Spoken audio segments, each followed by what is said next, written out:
नमस्कार, आप देख रहे हैं एबीपी गंगा। मैं हूं अवधेश। सुबह के 10:30 बज गए हैं। हाई अलर्ट का वक्त है, लेकिन अब हाई अलर्ट होना है बाहुबलियों को, माफिया को और उन अपराधियों को जो यूपी में क्राइम की दुनिया का सरताज बनने की चाहत रखते हैं।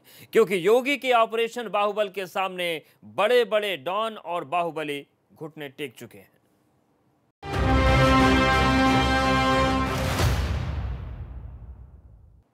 तो बाहुबली अतीक अहमद से जुड़ी बहुत बड़ी खबर आ रही है। अतीक अहमद पर फिर होगी एक बड़ी कार्रवाई। अतीक अहमद के 11 बैंक खाते सीज किए जाएंगे। अतीक अहमद पर पैसों के लेन देन की रोक लगेगी।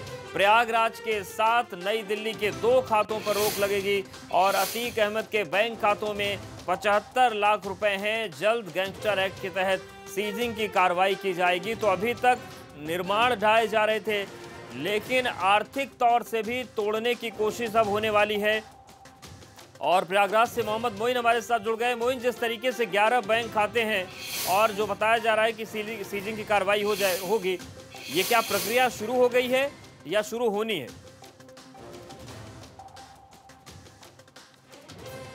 जी बिल्कुल, आपको बता दें कि साल 2019 यानी पिछले साल लोकसभा चुनाव में अतीक अहमद वाराणसी सीट से चुनाव लड़ा था। उस वक्त उसने जो डिटेल्स दिए थे अपने चुनावी हलफनामे में, उसकी तहत कि उसके पास 13 खाते संचालित हैं। इनमें से 2 खाते, एक जो नई दिल्ली में संसद भवन के अंदर SBI की ब्रांच में खुला हुआ है और दूसरा लखनऊ में, वो 2 बैंक खाते पहले ही सीज किए जा चुके थे। 11 बैंक खाते बचे हुए थे। पुलिस ने गैंगस्टर एक्ट के तहत कार्रवाई शुरू की और इन खातों को सीज करने के लिए प्रयागराज के DM से परमिशन मांगी थी। प्रयागराज के DM ने ये परमिशन दे दी है और पुलिस को यह आदेश दिया है कि वो 30 अक्टूबर तक अतीक अहमद के इन 11 बैंक खातों को सीज कर उन्हें रिपोर्ट करे। तो अब पुलिस इस मामले में, चूंकि आज छुट्टी का दिन है, कल से पुलिस इस मामले में अलग अलग बैंकों के जो खाते, जो मैनेजर होंगे, उनको चिट्ठी लिखेगी, उनको सूचित करेगी, उनको DM का आदेश देगी कि इन खातों को सीज कर दिया जाए। इसमें किसी तरह के लेन देन नहीं हो सके, सभी तरह के लेन देन पर रोक लगाई जाए। तो बता दें कि ये जो 11 खाते हैं, इनमें तकरीबन 75 लाख रुपए की रकम जमा है।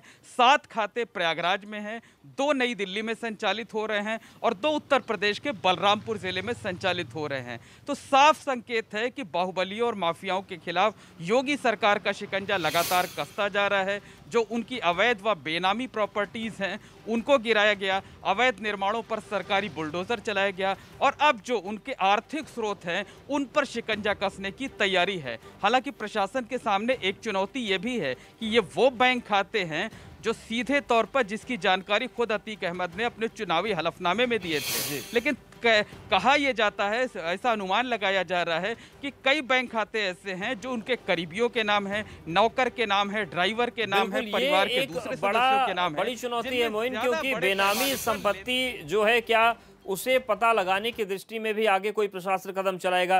क्योंकि 75 लाख रुपए केवल खाते में हो, इतना बड़ा माफिया, इतना बड़ा बाहुबली, जिसकी करोड़ों की संपत्ति को ढाया गया, ये विश्वास करने के काबिल नहीं है। बहुत सारी खाते हो सकते हैं। और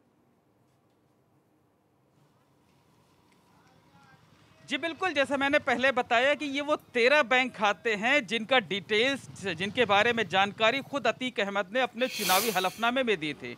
लेकिन जिस तरह से पुलिस प्रशासन को भी आशंका इस बात की है कि कई ऐसे बड़े बैंक खाते हो सकते हैं जो नौकरों के नाम पे, ड्राइवर के नाम पे, करीबी रिश्तेदारों के नाम पर संचालित होते हैं और जिनमें ज़्यादा लेन देन किया जाता है। तो प्रशासन के सामने एक चुनौती है कि वो इन खातों के बारे में पता लगाए, उनका डिटेल्स खंगाले और ये भी पता लगाने की कोशिश करे कि पिछले 3.5 सालों से, जब से अतीक उत्तर प्रदेश समेत गुजरात की जेलों में बंद है, तब से उनमें किस तरह का लेन देन किया गया है, किस तरह का संचालन किया जा रहा है। और अगर उस पर शिकंजा कसा जाता है, उसके लेन देन पर रोक लगाई जाती है, तो वो असली कामयाबी होगी पुलिस प्रशासन के लिए।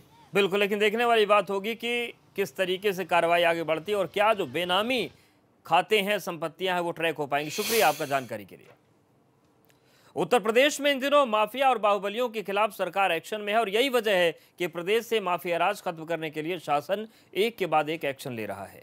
पहले प्रदेश के बड़े माफिया का नंबर लगा और अब उनके गुर्गों पर सरकारी हथौड़े चल रहे हैं। मुख्तार अंसारी गैंग के सक्रिय सदस्य, कोयला माफिया और मुख्तार अंसारी के गैंग 191 के सदस्य रहे उमेश कुमार सिंह, गैंगस्टर एक्ट के 14(1) के तहत संपत्ति जब्तीकरण की कार्रवाई की जा रही है।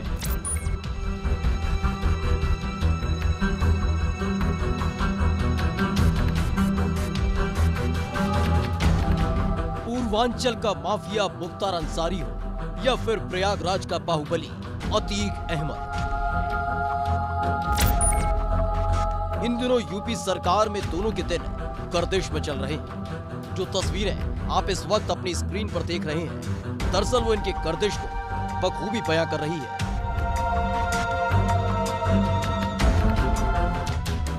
प्रदेश से माफिया राज को खत्म करने के लिए शुरू की गई योगी सरकार की पहल अब माफिया और बाहुबलियों के शागिर्दों तक पहुंच गई है।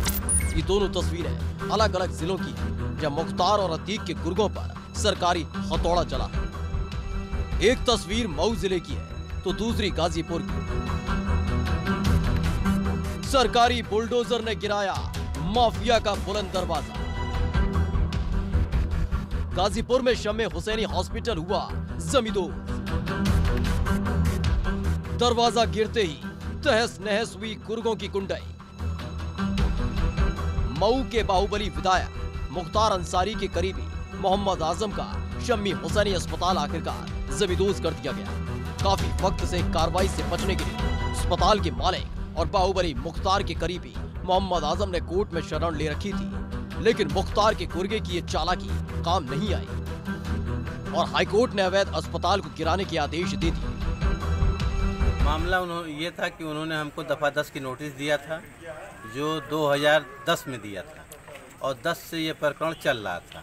वो नक्शा मांग रहे थे, हमने उनको नक्शा प्रस्तुत कर दिया 3/11/20 को और उसके बाद जो है उन्होंने कार्रवाई प्रारंभ किया। हमने कहा श्रीमान नक्शा हमारा पास कर दिया जाए। अब तक न एनजीटी थी और न 200 मीटर गंगा का मामला था।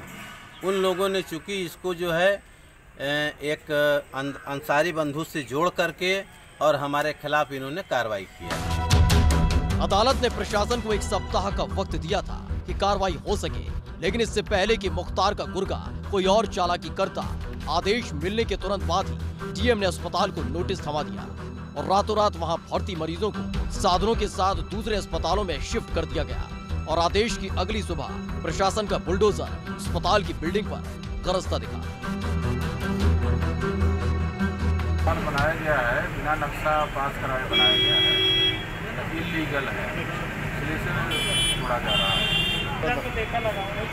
200 गंगा जी के 200 मीटर के अंदर ही था और पहले तो बिना नक्शा पास कराए बनाया गया था। मुख्तार अंसारी गैंग के सक्रिय सदस्य, कोयला माफिया और मुख्तार अंसारी के गैंग 191 के सदस्य रहे उमेश कुमार सिंह इन्वेस्टर एक्ट के 14(1) के तहत संपत्ति जब्तीकरण की कार्रवाई की जा रही है। ये दूसरी तस्वीर बता रही है कि सरकार का मकसद केवल बाहुबलियों और उनके करीबी अपराधियों के खिलाफ केवल कार्रवाई करना नहीं है, बल्कि उनके खिलाफ इलाकों में भरी दहशत को भी नेस्तनाबूद करना है। यही वजह है कि मऊ में जब प्रशासन मुख्तार के एक और करीबी और गैंग S191 के सक्रिय सदस्य उमेश सिंह के खिलाफ कार्रवाई करने पहुंचा, तो पहले उसके खिलाफ इलाके में मुनादी कराई गई और फिर उसके घर का सामान कुर्क किया गया। दहशत के खिलाफ सरकारी मुनादी, माफिया की अवैध संपत्ति कुर्क। उमेश सिंह का नाम 2009 में एक हत्याकांड में मुख्तार अंसारी के साथ से अभियुक्त में आया था। बस इसी के बाद से इलाके में उमेश सिंह और उसके भाई राजेश सिंह की तूती बोलने लगी।